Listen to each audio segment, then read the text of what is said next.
Bonjour à tous, j'espère que vous allez bien. Alors aujourd'hui, on va parler d'une thématique liée à la religion, liée à la spiritualité. Alors j'ai mis comme titre de cette vidéo Nos ancêtres, ces ignares. Point d'interrogation. Pourquoi ce titre-là? Parce qu'on a l'impression que avec les religions, je vais dire importées, je fais référence, vous savez de quelle religion, auquel religion je fais référence, que nos ancêtres étaient des retardés, des ignares, qui étaient dans les ténèbres, etc. Sauf que, pour moi, c'est faux. Pour moi, c'est faux, et je pense qu'on minimise et on décrédibilise, en fait, le pouvoir qu'avaient nos ancêtres, la connaissance qu'avaient nos ancêtres, etc. Donc, je viens aujourd'hui pour vous parler de cette thématique-là. Je sais que toutes les thématiques liées à la spiritualité, à la religion, c'est des thématiques qui déchaînent un peu les passions dans le sens où la religion, c'est quelque chose qui est très fort. Et lorsqu'on vient, entre guillemets, dire des contre-vérités, ça fait souvent mal aux gens. Mais l'objectif, en fait, de mon propos, c'est à ce que nous nous revalorisions en tant qu'Africains, en tant qu'êtres humains. Donc c'est vraiment ça l'objectif. Donc ce qu'on va faire, en fait, c'est que j'ai choisi un extrait d'une musique. Donc c'est une musique gospel, chantée par Israël Maweta. Donc pour ceux qui ne connaissent pas, Israël Maweta, c'est un chanteur ghanéen du peuple Ewe. Donc il est très connu, que ce soit au Togo, même au Bénin et au Ghana, par la communauté Ewephone. Donc c'est un chanteur qui a commencé sa carrière il y a un peu plus de 20 ans, et il s'est fait connaître en chantant en fait différents rythmes. Donc il y avait le gospel et d'autres rythmes inspirés de la tradition africaine, que ce soit Agbadja, Bobobo, Ziggy, Adewu, bon, et d'autres. Voilà. Et moi, c'est un artiste que j'apprécie beaucoup à cause de sa versatilité. Il est très créatif et il fait vraiment beaucoup de choses. Mais cette chanson, en fait, me laisse un peu perplexe. Parce que, encore une fois, c'est pas une critique envers l'artiste. Je trouve que, voilà, il fait du bon travail. Mais c'est plutôt d'un point de vue des dynamiques de pouvoir et aussi d'un point de vue de la façon dont nous sommes vus, déjà en tant qu'Africains, et en plus de ça, en tant qu'Africains qui pratiquons, qui valorisons la spiritualité africaine. Donc ce qu'on va faire, c'est qu'on va écouter la musique une première fois. Donc la musique est en langue Ewe. Ce qu'on va faire, on va l'écouter une première fois. Comme ça, vous allez entendre la musique. Et ensuite, on va revenir point par point où je vais traduire en fait dans les grandes lignes. Et je vais donner un peu mon point de vue sur tout ça. Donc on commence, on va écouter une première fois.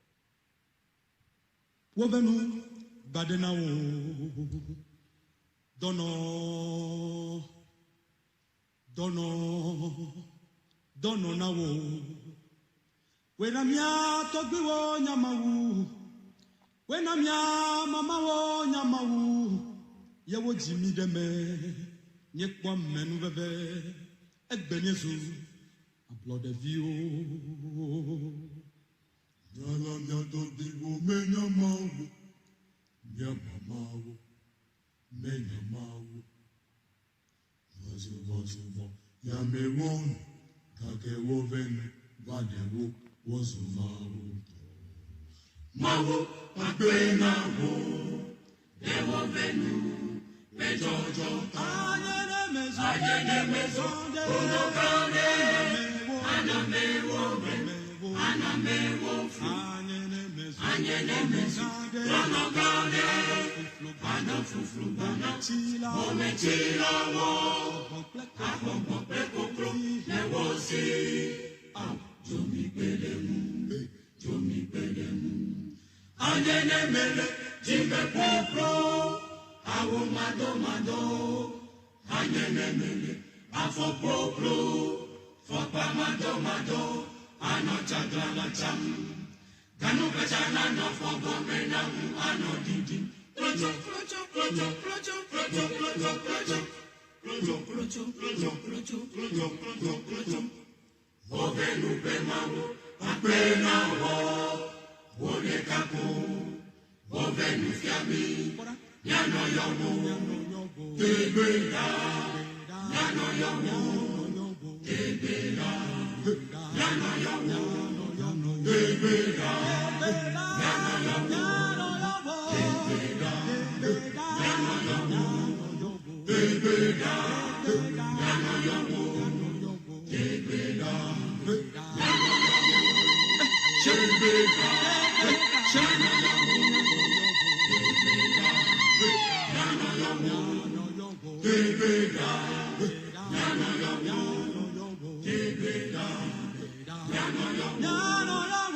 Alors voilà, je pense que vous avez entendu la musique.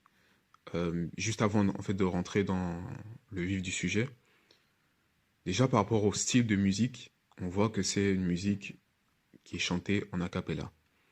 Et moi, c'est une musique qui, voilà, d'un point de vue stylistique, j'ai rien à redire dessus. C'est, comme je vous ai dit, je suis un fan en fait d'Israël Maweta, de sa musique et de ce qu'il fait.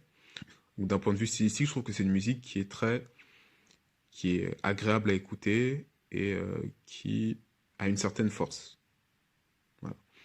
Maintenant, c'est au niveau des paroles où ça pose problème. Donc, pour un peu revenir dans le contexte, Israël Maweta, en fait, il fait partie d'une église qu'on appelle l'église ARS, Apostle Revelation Society.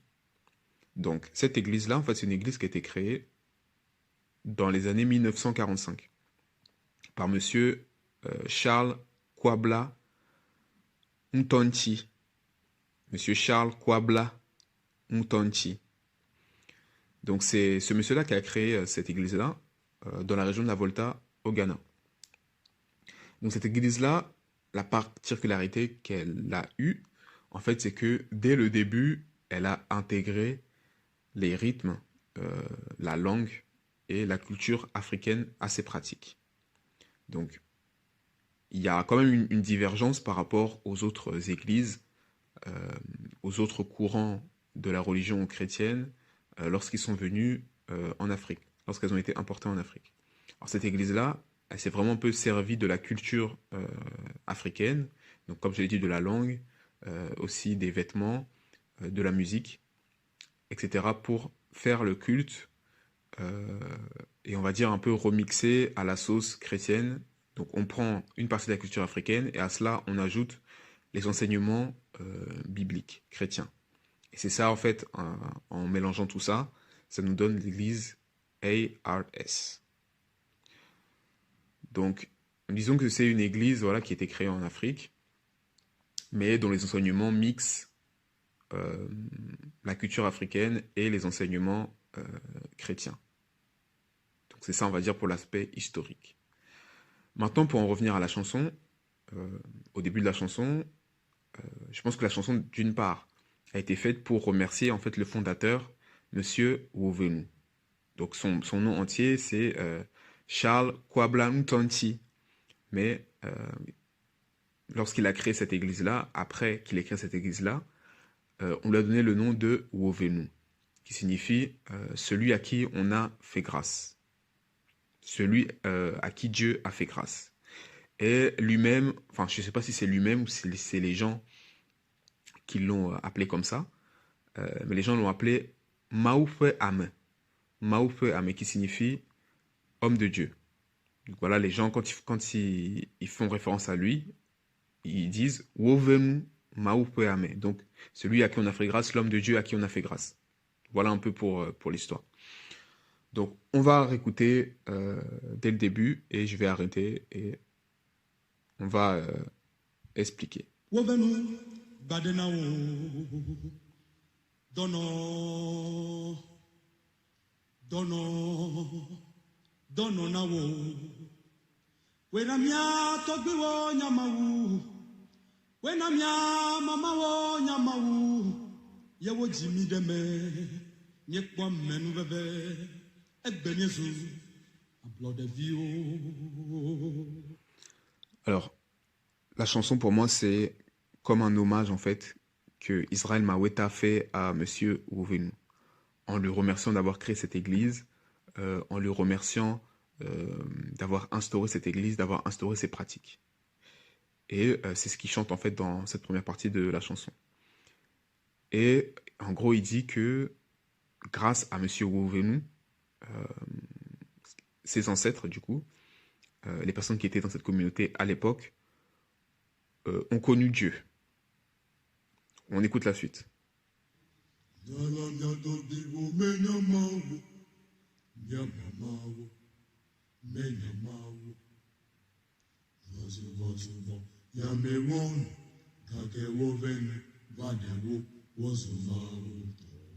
Donc là, ce que la chanson dit, c'est que nos ancêtres, voilà, nos grands-pères, nos grands-mères ne connaissaient pas Dieu, ne connaissaient pas l'être suprême, mais qu'avec la parole qui est venue de Monsieur Ouvenou, qui sont devenus des hommes et des femmes libres. Donc déjà, on commence déjà à rentrer dans la partie qui est problématique. Pourquoi? Déjà d'un point de vue étymologique, le mot qui est utilisé, c'est le mot Mao. Et si en fait on se réfère à la spiritualité du peuple évé, on sait que Mao c'est l'être suprême. Donc, et je dirais même Mao Sabolissa. Mao Sabolissa. Donc on va dire c'est le nom complet que le peuple évé donne à l'être suprême. On a d'une part l'aspect masculin et l'aspect féminin. Donc on a vraiment la complémentarité de la divinité dans ce prénom-là de l'être suprême. Donc dire que nos ancêtres ne connaissaient pas Dieu, c'est à mon sens faux. Mais je vais me faire un peu l'avocat du diable dans le sens où si j'essaie un peu de me mettre à la place du compositeur, ce qui veut dire c'est que nos ancêtres, en tout cas même s'il ne le dit pas comme ça, ce que je comprends c'est que nos ancêtres, c'est sûr que nos ancêtres ne connaissaient pas le Dieu d'Israël. Parce que le Dieu d'Israël, c'est pas... le Dieu d'Israël, c'est un Dieu on va dire paternel. Dans l'image qu'on nous donne, c'est un Dieu paternel qui... comment dire, qui est colérique. En fait, toute l'image qu'on peut avoir dans l'Ancien Testament. Donc c'est sûr que nos ancêtres ne connaissaient pas le Dieu d'Israël. Mais en ce sens-là, ça ne veut pas dire que nos ancêtres n'avaient pas un rapport en fait avec le divin. Et dès le début en fait de la chanson là, on voit que pour moi c'est problématique. Et comme je l'ai dit avant, on a l'impression que nos ancêtres en fait étaient des ignares, ils étaient dans les ténèbres, qui ne connaissaient rien, et que le Sauveur est venu, même si cette fois-ci c'était pas un Sauveur blanc, mais qu'il est venu, il a apporté la parole, et les gens en fait ont gagné une place au paradis. On continue.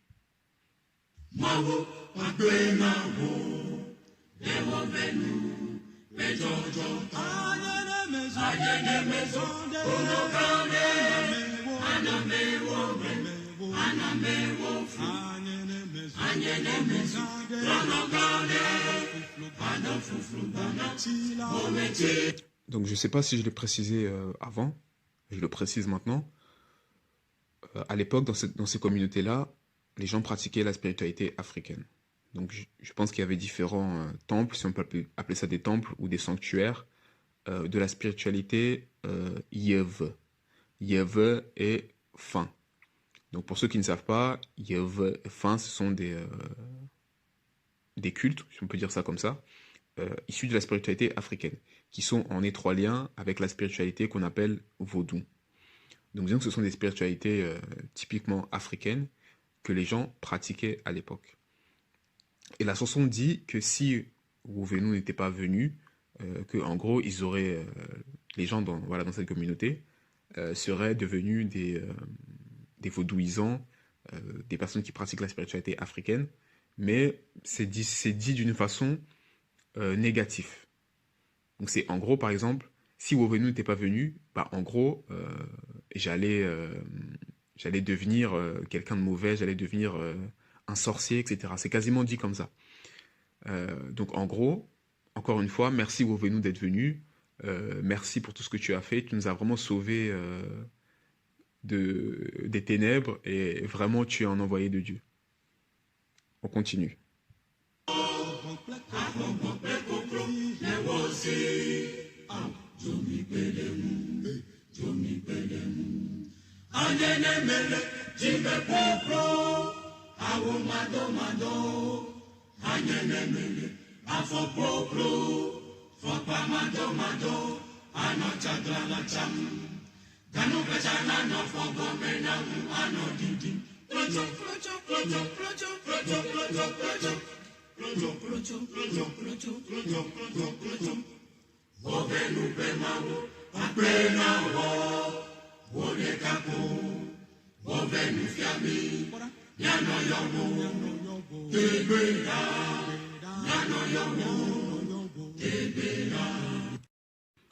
Il y a un autre point que j'ai omis d'aborder, c'est d'un point de vue des pratiques. À un moment, il parle des différentes pratiques qui sont réalisées dans la spiritualité africaine, notamment ce qu'on peut appeler des sacrifices. Je parle des sacrifices, par exemple, des volailles ou d'autres offrandes. Donc, il parle un peu de ça dans la chanson, et bien sûr, il le diabolise. Mais déjà, il faut remettre les choses dans leur contexte. Pourquoi ce type de sacrifices-là sont faits? Déjà, comprenons ça. Je dis pas qu'il n'y a pas des dérives, hein. C'est pas ça, c'est pas mon propos. Mais il faut comprendre pourquoi c'est fait. Moi, personnellement, je pense que les sacrifices, on va dire, des animaux, enfin, volailles, etc., pour moi, c'est quelque chose où on n'a pas forcément besoin de ça. On n'a pas forcément besoin de ça pour communiquer avec les divinités, pour communiquer, en fait, avec le divin. Euh, on a l'impression, en fait, que les divinités boivent le sang et sont assoiffés de sang et veulent le sang, que ce soit des animaux, soit des gens. Or, moi, je pense que c'est un peu une conception erronée. Je pense qu'on n'a pas forcément besoin de ces sacrifices-là. Et pour faire un peu le lien avec la période dans laquelle nous vivons, nous sommes quand même dans une période où il y a un éveil de conscience à ce niveau-là. On se rend compte que la souffrance des animaux commence de plus en plus à faire débat et, on a une prise de conscience où on se dit que voilà, on va pas sacrifier entre guillemets les animaux, on va pas continuer à les sacrifier pour notre propre plaisir, euh, parce que ça nous profite pas. Et déjà le fait de consommer des aliments provenant de l'industrie, des animaux qui ont souffert, etc., ça ne nous profite pas d'un point de vue physique déjà, et d'un point de vue psychique, je dirais même psychique et spirituel. Mais bref, je ferme la parenthèse. Je reviens à ce point-là au niveau des pratiques, où certes, il y a peut-être certaines pratiques de la spiritualité vaudou qui peuvent faire débat, mais dans ce cas-là, comment dire, pour pouvoir avancer, il faut parfois se remettre en question, c'est-à-dire faire le point, faire le bilan euh, des choses, des pratiques qui nuisent à la communauté. Et, euh, et pour cela, en fait, il faut comprendre le sens profond des choses. Et c'est vrai que dans, dans nos pays, parfois, on a un peu du mal à remettre les choses en cause. On a parfois du mal à remettre les choses en cause, et c'est ça peut-être qui nous fait défaut. Du coup, on se retrouve avec des gens qui font des rites, des pratiques, mais qui n'en connaissent pas la signification. Et c'est là où c'est dangereux. Mais, puisque, comme j'ai dit dans cette vidéo, je ne suis pas là pour cracher sur la spiritualité africaine, c'est des dynamiques qu'on retrouve aussi chez les chrétiens, chez les musulmans. Nombreux chrétiens, nombreux musulmans beaucoup le font par suivisme. Beaucoup ne comprennent pas en fait le sens derrière. Lorsqu'on leur dit qu'il faut jeûner, bah, ils le font parce qu'il faut le faire. Sinon, s'ils le font pas, bah, ils vont sortir hors du groupe, ils vont avoir honte, etc. Mais clairement, si on demande aux gens pourquoi le jeûne est instauré, beaucoup de gens ne savent pas. Ils le font seulement parce qu'il faut le faire. Donc c'est un peu la même chose. Et c'est vraiment ça qui est dommageable pour nous. À partir du moment où on fait les choses sans comprendre, c'est à partir de ce moment-là que les gens peuvent profiter de nous, peuvent nous tromper, peuvent prendre notre argent, profiter de nous. Donc c'est vraiment cet aspect-là euh, des pratiques, quelles qu'elles soient, euh, de n'importe quelle religion, n'importe quelle spiritualité. Il faut poser des questions, il faut faire une introspection. On a quand même notre libre arbitre. Euh, S'il y a quelque chose qui comment dire, dont on n'a pas étudié en fait les, on n'a pas étudié la question, on n'a pas étudié le domaine en ces questions. On a le droit de se poser des questions et on devrait avoir le droit en fait d'être un peu réticent à mettre ça en œuvre. Voilà, c'est ce que je dis. Encore une fois, par précaution pour ne pas être abusé, pour ne pas faire des choses dont on ne comprend pas la signification.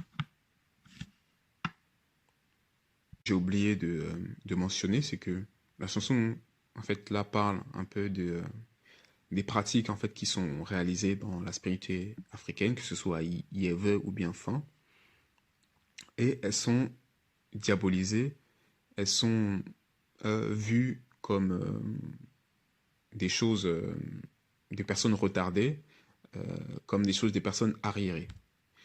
Et comme je l'ai dit, si Wovenu n'était pas venu, il y a beaucoup de chances que les personnes de cette communauté seraient devenues des vaudouisants. Et moi, le problème que j'ai avec ça, encore une fois, c'est que il parle déjà des vaudouisants et il dit que les vaudouisants trichent les gens. Il dit que, en gros, les vaudouisants sont des arnaqueurs, que les vaudouisants font des pratiques qui ne profitent pas.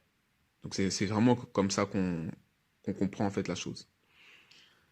Et de ce point de vue-là, en fait, c'est toujours ce problème-là où ce qui est issu de notre culture, de notre spiritualité, on rejette ça.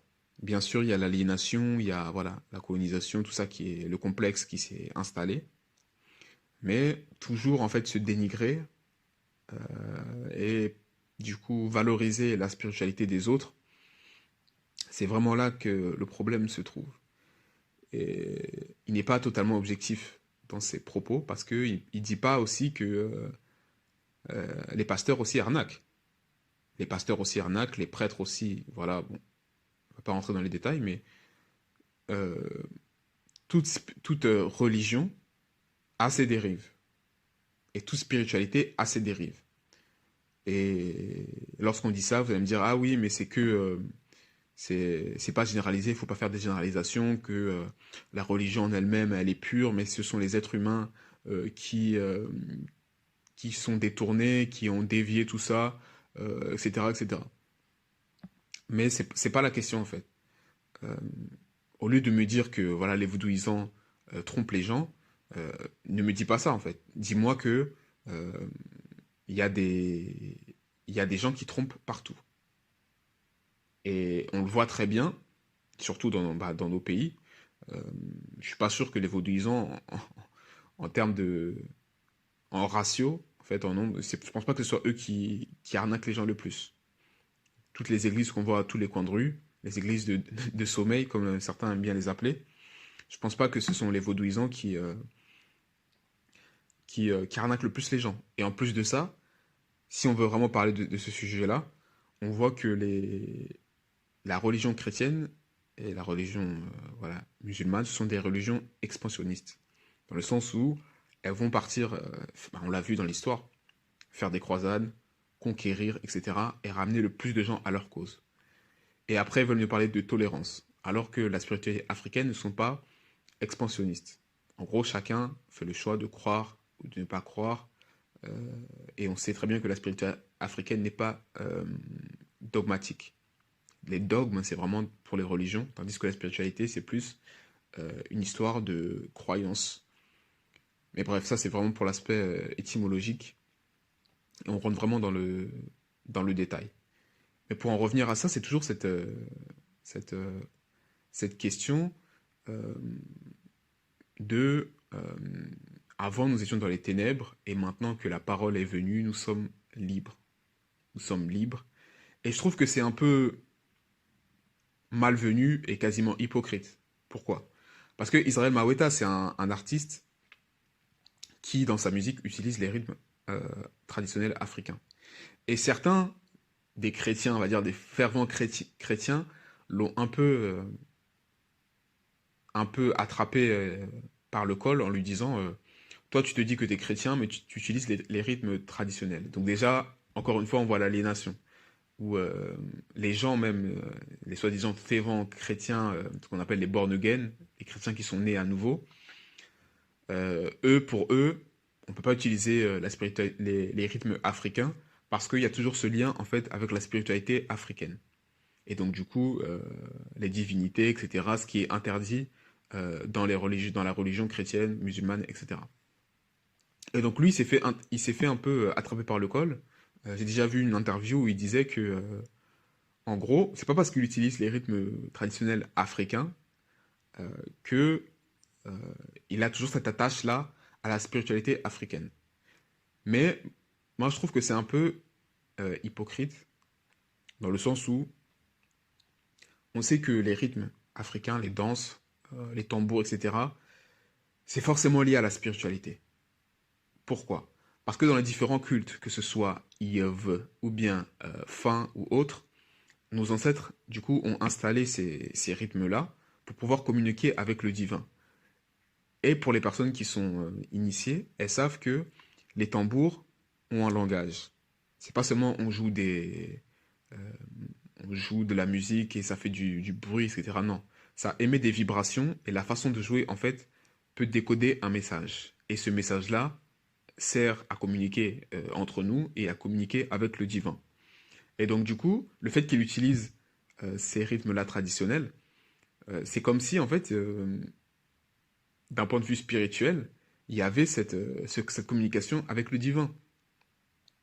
Et donc, du coup, c'est lié un peu avec la spiritualité de nos ancêtres. Donc, moi, je trouve ça dommage, en fait, qu'ils crachent sur les vaudouisants et sur les personnes de la spiritualité africaine et qu'ils les voient comme retardés. À un moment, on entend le mot Bometila.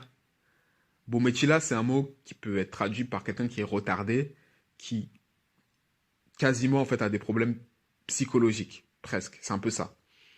Et il fait référence à, aux vaudouisants. Donc moi, je trouve ça quasiment insultant. Et dans d'autres de ses chansons, euh, il utilise le mot Achik Blekpe Pemaou. Achik Blekpe Pemaou, ce qui signifie les divinités que sont l'arbre et le caillou. L'arbre et la pierre. Où en gros, il dit que nos ancêtres, ils adoraient les arbres et les pierres. Et que lui, en fait, il s'est extrait de ça. Et que lui, maintenant, c'est le Dieu d'Israël qui l'adore. Bon, chacun, voilà, je ne vais pas faire la peur du prosélytisme, euh, chacun prête dans sa paroisse, mais en fait, il n'a pas besoin de critiquer les vaudouisants pour pouvoir pratiquer sa religion. Et moi, c'est vraiment ça que je reproche aux chrétiens, aux musulmans et aux autres. Vous pouvez promouvoir votre religion, votre spiritualité, mais vous n'avez pas besoin de cracher sur les autres. Surtout que c'est comme si tu craches sur toi-même. Tu craches sur tes ancêtres, tu craches sur ton héritage. T'as pas besoin de ça pour pouvoir promouvoir ta religion. On va écouter la fin de la chanson et on revient.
Ok, donc la chanson est terminée. Je voulais revenir sur le point euh, du coup des pratiques. Parce que lorsqu'il dit que nos ancêtres adoraient l'arbre et les cailloux, les pierres, c'est pas ça du tout en fait. Nos ancêtres reconnaissaient le divin dans la nature, que ce soit les rivières, que ce soit la mer, que ce soit les arbres, que ce soit les plantes, que ce soit les animaux, que ce soit le minéral. Toute la nature, nos ancêtres en fait reconnaissaient le divin dedans. Donc nos ancêtres n'adoraient pas les arbres, non, c'est pas ça. C'est qu'ils reconnaissaient le divin dedans. Et c'est totalement différent de la conception en fait que ils veulent nous montrer. Et du coup, il y a un rapport de domination qui s'installe. Il y a un rapport de supériorité qu'ils veulent installer. Je le dis encore une fois. Euh, pour eux, du coup, en tant que chrétiens, ils sont supérieurs aux personnes qui sont vaudouisants, qui sont dans la spiritualité africaine. Et rien que ça, en fait, pour moi, c'est néfaste. Non seulement il y a la volonté de convertir nos frères et sœurs, en plus de ça, on les dénigre, on les voit comme arriérés, et pour moi, on se fait du mal. Donc on peut pas, comment dire, encore une fois, on peut pas dire que les Occidentaux nous font ça, et nous-mêmes, nous le faisons à nos frères, à nos sœurs, et après, on va se dire qu'on est panafricain ou qu'on aime l'Afrique, etc. Non. Faut qu'on ouvre les yeux, faut vraiment qu'on comprenne ces dynamiques de pouvoir, ces relations qui existent en fait déjà à notre niveau. Euh, certes, la religion c'est personnel, euh, justement puisque c'est personnel, chacun devrait être libre d'adhérer ou de ne pas adhérer.